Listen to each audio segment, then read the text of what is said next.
अभिनंदन, आभार और बहुत बहुत स्वागत है दोस्तों। ये वीडियो हर एक YouTube चैनल पर अपलोड होगा। आप इसे आने वाले समय के कालखंड की एक महत्वपूर्ण भविष्यवाणी कह सकते हैं। क्षमा प्रार्थी है कि कुछ सामाजिक और पारिवारिक परिस्थितियों के चलते ये वीडियो हम शूट करके आप तक नहीं पहुंचा पा रहे हैं। रिकॉर्डेड वीडियो के माध्यम से ही ये हम आप तक पहुंचा पाएंगे। लेकिन जो एक गंभीर संकट विश्व के सामने दिख रहा है, उसके बारे में आज के इस वीडियो में विस्तार से चर्चा करेंगे। तो जो टाइटल में लिखा है, ये ज्योतिषीय दृष्टिकोण से भी दिख रहा है कि आने वाले समय के कालखंड में जब ये युद्ध वाली परिस्थितियाँ शांत होगी, पूरी दुनिया को एक बड़े संकट के लिए तैयार रहना होगा।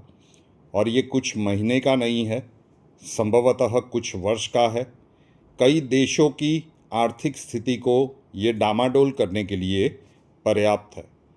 तो प्रेडिक्शन यही है कि जैसे ही ये युद्ध वाली परिस्थितियां समाप्त होगी, पूरा विश्व एक बड़े खाद्यान्न संकट की ओर जाता हुआ ज्योतिषीय दृष्टिकोण से दिख रहा है। 1.5 मिनट में प्रेडिक्शन हो गई। अब गंभीरता से समझिएगा कि जो एस्ट्रोलॉजिकल दिख रहा है, ये घटनाक्रम, ये किस प्रकार से आने वाले समय के कालखंड में घटित हो सकता है। और वीडियो आज पूरा सुनेंगे, मैं देखेंगे नहीं कह रहा हूँ, तो आपको अच्छे से समझ में आएगा कि हाँ, ये संभव है। जो भी पश्चिमी एशिया में अभी जंग चल रही है, वो अगर रुक भी जाए तो एक आग बुझने में लंबा समय लगेगा। ये ना तो तेल है और ना ही गैस। तो फिर क्या है ये? मिसाइलें रुकने के बाद भी जो घाव लंबे समय तक पूरी दुनिया को दर्द देगा, वो खाद्य अर्थव्यवस्था का होगा। खाड़ी युद्ध ने अगले साल खाद्य आपदा की बुनियाद रख दी है। ये संकट यूरिया का है। आप इसे यूरिया बम भी कह सकते हैं। जब मिसाइलें फटना बंद हो जाएगी, ये बम तब फटेगा। आपको अचरज होगा, आश्चर्य होगा कि ये क्या कह रहे हैं सर आप, लेकिन सच भी यही है। सच ये भी है कि ये हम बिल्कुल भी बेफिक्र है, लेकिन इससे अच्छा है कि हम सतर्क रहे। तो आज की इस वीडियो में पूरी तरह से जानेंगे कि किस प्रकार से, क्योंकि ऐसे ही मैं कह दूं कि खाद्य संकट आने वाला है तो कई लोग मानेंगे। आज विस्तार से डेटा के साथ बात करेंगे। अक्टूबर 1973 का साल था जब अरब और इज़राइल के देश, मतलब अरब देश और इज़राइल के बीच जंग हुई थी। अमेरिका ने इज़राइल की उस समय पे भी मदद की थी। अरब देशों ने अमेरिका और यूरोप की तेल सप्लाई को रोक दिया था। कच्चे तेल की कीमतें 3 महीनों में 4 गुना तक बढ़ गई थी। दुनिया ने इसे तेल संकट के रूप में याद रखा था। और आप इतिहास की पुस्तकों में देखेंगे तो कहानी यहीं समाप्त नहीं हुई थी। असली संकट उसके 6 महीने के बाद आया था, एकदम खामोशी से, एकदम धीमा और एकदम खतरनाक। और ये तेल का संकट नहीं था, गैस का संकट नहीं था, ये फर्टिलाइज़र का संकट था। खाद महंगी हो गई थी। नाइट्रोजन फर्टिलाइज़र जो प्राकृतिक गैस के ऊपर निर्भर होते हैं, उनकी कीमत दोगुनी हो गई थी। दक्षिणी एशिया, सहारा अफ्रीका के लाखों किसान के लिए इनकी लागत असहनीय हो गई थी। खेतों में खाद कम पड़ गई थी, पैदावार घटी थी। और फिर 1974 की अगले साल की फसल भी कमज़ोर रही थी। अनाज के दाम 50% तक उछल गए थे। अनुमान है कि लगभग 50 करोड़ लोग कुपोषण की ओर उस समय पे धकेल दिए गए थे। पुराने किस्सों में पढ़िएगा तो पता चलेगा कि बांग्लादेश 1971 के युद्ध में उसे जो जख्म मिले थे उससे वो उबर ही रहा था। और उसके बाद वो अकाल में फंस गया 1973 में। सरकार के अनुसार उस समय 28,000 लोग मारे गए थे, जबकि स्वतंत्र आकलन बताता है कि लगभग 15 लाख मौतें हुई थी। तेल का प्रतिबंध तो सिर्फ 5 महीने चला था, लेकिन उसके बाद जो भूख पैदा हुई वो सालों तक बनी रही। अब 2026 में इतिहास फिर से उसी मोड़ पर खड़ा है।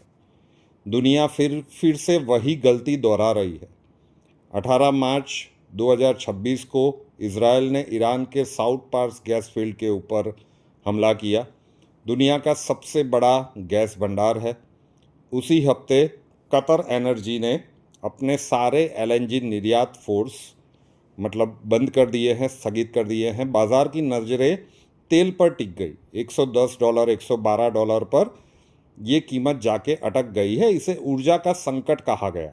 लेकिन यकीन मानिए, असली घड़ी कहीं और चल रही है। ये नाइट्रोजन की घड़ी है। दुनिया को इसका बिल्कुल भी एहसास नहीं है। जो जोशीय दृष्टिकोण से दिख रहा है वो मैं समझा रहा हूँ। इसकी टाइमलाइन तेल से अलग होती है। यहाँ आपदा तुरंत नहीं आती। 12 से 18 महीनों के बाद इसका असर खेतों में दिखता है। जब फसल कम होती है, बाजार में कमी दिखाई देती है, स्थिति जटिल बनती है। और ये इसीलिए कि ये सिर्फ कीमत का खेल नहीं है, ये इंफ्रास्ट्रक्चर का, सप्लाई चेन का संकट है। कतर का जो रासला फैन है वो दुनिया का सबसे बड़ा एलएनजी सप्लायर है। अभी पूरी तरह से बंद है। इसे फिर से चालू करने में 3 से 5 साल लग सकते हैं। इसी के साथ हॉर्मुज से बारूदी सुरंगें हटने में, क्लियरिंग करने में, बीमा सामान्य होने में भी लंबा वक्त लगेगा। आपको शायद याद होगा कि इस जंग के 20 दिन के बाद भारत के प्रधानमंत्री मोदी जी ने देश के लिए संसद में एक वक्तव्य दिया था और उसमें उन्होंने एक चीज़ का उल्लेख किया था। अगर आपने वो स्पीच ध्यान से सुनी हो तो आपको पता चलेगा कि उन्होंने संसद में जब अपना वो भाषण दे रहे थे तब भी इस चीज़ का उन्होंने उल्लेख किया था, और वो था यूरिया। सबसे बड़ा डर यही है।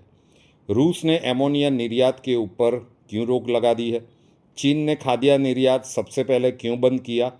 इन सब के तार जुड़े हुए हैं। जियोपॉलिटिकल गेम चल रही है और पूरे गेम को आप जानेंगे तो आप बिल्कुल भी अचरज में नहीं होंगे कि जो जोशीय दृष्टिकोण से दिख रहा है, अगर टेक्निकल रूप से समझे तो ये घटनाक्रम आने वाला है। और ये कुछ महीनों का नहीं है, ये आने वाले समय के लगभग 2 से 3 वर्षों में जिस प्रकार की स्थितियां बनेगी, आप बिल्कुल भी अचरज में हो जाएंगे कि जंग किसी एक जगह पे हो रही है और उसका असर पूरे भूभाग के ऊपर पड़ रहा है। मन में सवाल उठ सकता है कि यूरिया की मांग आपूर्ति का ऐसा तो क्या हिसाब है कि 20 दिन की ये जंग के कारण, 30 दिनों की जंग के कारण इतने बड़े संकट की नौबत आ गई है। लेकिन सच यही है जो जोशीय गणित दिखा रहा है कि आने वाले कुछ ही महीनों के बाद पूरी दुनिया में एक बड़ा खाद्य संकट आने वाला है। क्योंकि तेल का तो हर कोई देश अपने अपने हिसाब से स्टोरेज करता है। हर देश की जितनी क्षमता, भारत देश भी पिछले कुछ वर्षों में अपने बड़े तेल संग्रहित स्थान बना रहा है। लगभग 35-40 दिनों तक चले उसका उतना तेल का भंडार हम रिजर्व करके रखते हैं। लेकिन ये अचरज की बात है कि हरित क्रांति के बाद भी आज भी दुनिया में ऐसी कहीं पे भी किसी भी देश के पास व्यवस्था नहीं है। 1973-74 में जो हुआ था कि वो लोग यूरिया का संग्रह करते रहे, और जब यूरिया नहीं मिलेगा, वो एमोनिया एक ऐसा एलिमेंट है कि जो जब खेत में खाद के स्वरूप में डाला जाता है तो फसल तेज़ी से और अच्छी उगती है।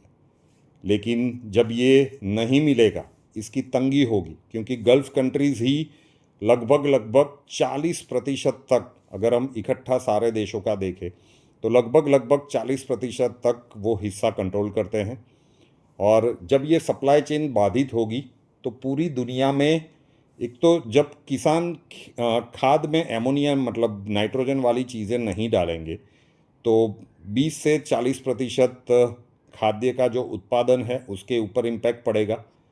और खाद्य उत्पादन जब कम होगा तो फिर 6 महीनों के बाद, 8 महीनों के बाद खाद्यान्न संकट आने वाला है। अगर आप लोगों को पता हो तो हम बार बार कह रहे थे कि समय का ऐसा कालखंड है कि खाने पीने का स्टॉक रखिए, कुछ कैश रखिए, दवाइयाँ वगैरह रखिए। वो और कुछ नहीं था। यही एक रीज़न अब आता हुआ दिख रहा है कि एक बड़ा खाद्यान्न संकट पूरी दुनिया में है। एनर्जी लॉकडाउन की बातें चल रही है, तो एनर्जी लॉकडाउन विश्व के कई देशों में लग सकता है। भारतवर्ष में इसकी कोई संभावनाएं नहीं है जो जोशीय दृष्टिकोण दिखा रहे हैं।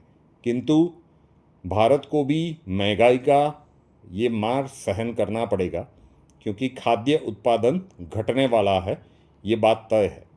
किसान या तो नेचुरल खाद से वो प्रक्रिया करेंगे जिसमें उत्पादन कम होगा, उनको भी घाटा हो सकता है, या फिर खाद डालना ही बंद कर दे। और जब अगर किसान उस प्रकार की स्थिति में आ जाए कि नुकसान सहने की उनकी कैपेसिटी नहीं है, वैसे भी किसानों की हालत अच्छी नहीं है, तो फिर सोचिए कि कितना बड़ा खाद्य संकट आने वाले समय के कालखंड में आ सकता है। देवगुरु बृहस्पति का कर्क राशि में गोचर जून महीने से शुरू होगा, जो 31 अक्टूबर तक चलेगा। तो इसी वर्ष में इसी के संदर्भ में जो भी खबरें हैं वो न्यूज़ मीडिया में फ्लैश होने लगेगी कि भारत में भी इसका असर देखना शुरू हो गया है।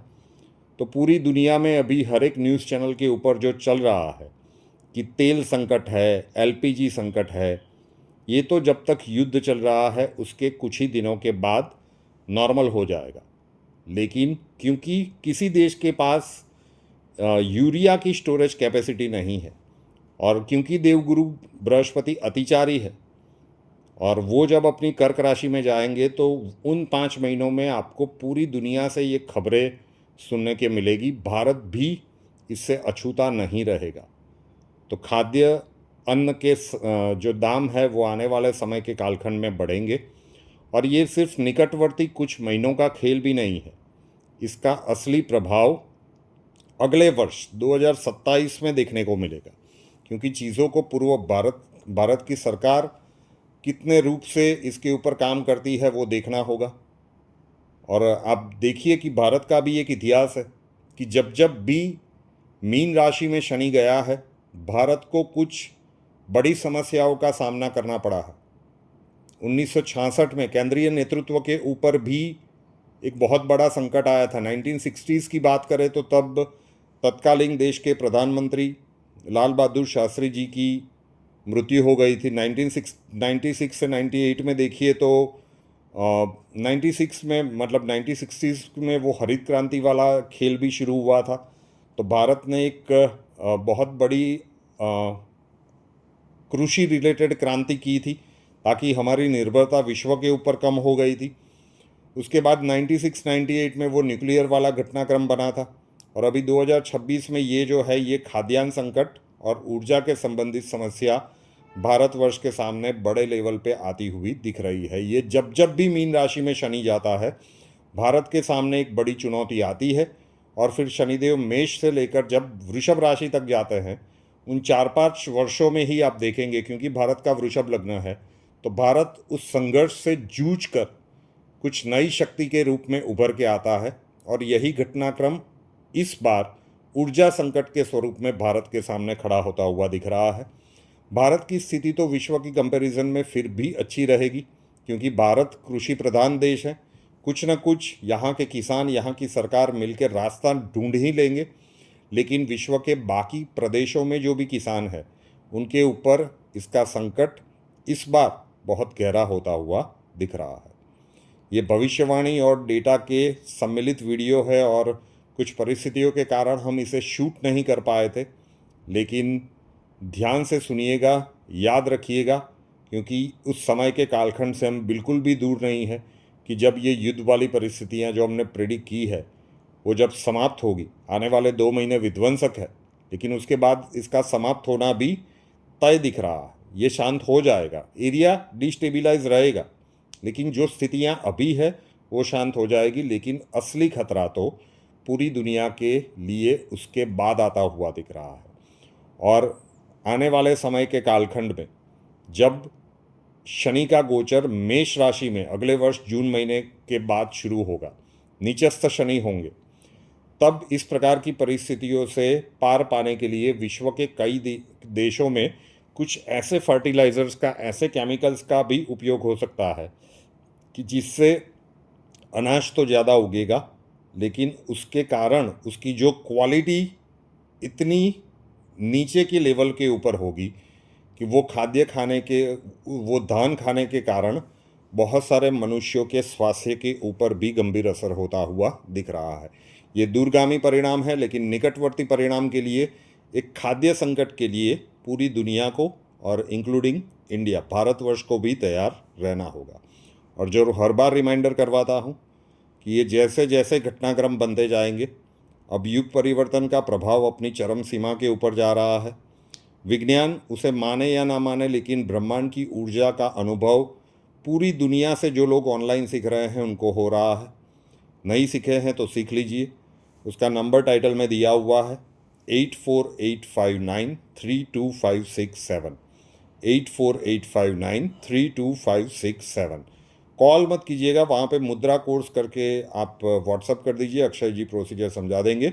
और जो लोग सीखे हैं उनमें से कुछ चुनिंदा दर्शकों के अनुभव का वीडियो इसी वीडियो के नीचे मैं डिस्क्रिप्शन में डाल रहा हूँ, ज़रूर से देख लीजिए। रुपेन आर शाह नाम के इस यूट्यूब चैनल को अभी तक सब्सक्राइब नहीं किया है तो कर लीजिए, साथ वाला बेल आइकॉन दबा दीजिए और उसके बाद 3 ऑप्शंस आएंगे, ऑल के ऊपर क्लिक कर दीजिए ताकि हर नए वीडियो की नोटिफिकेशन आपको सबसे पहले मिलती रहे। कुंडली के प्रॉब्लम्स के लिए संपर्क करना चाहते हैं, स्वागत है आपका। व्हाट्सएप नंबर थंबनेल में दिया हुआ है 9714443110, 9714443110। कॉल मत कीजिएगा, कॉल्स वहाँ पे भी हम नहीं ले पाएंगे। अपना नाम, बर्थ डिटेल्स और प्रॉब्लम्स डिटेल्स के साथ व्हाट्सएप नंबर के ऊपर लिख दीजिएगा। अक्षय जी आपको वहाँ पे भी मिलेंगे, प्रोसीजर वहाँ पे समझा दिया जाएगा। नए वीडियो के साथ फिर मिलेंगे। जय हिंद।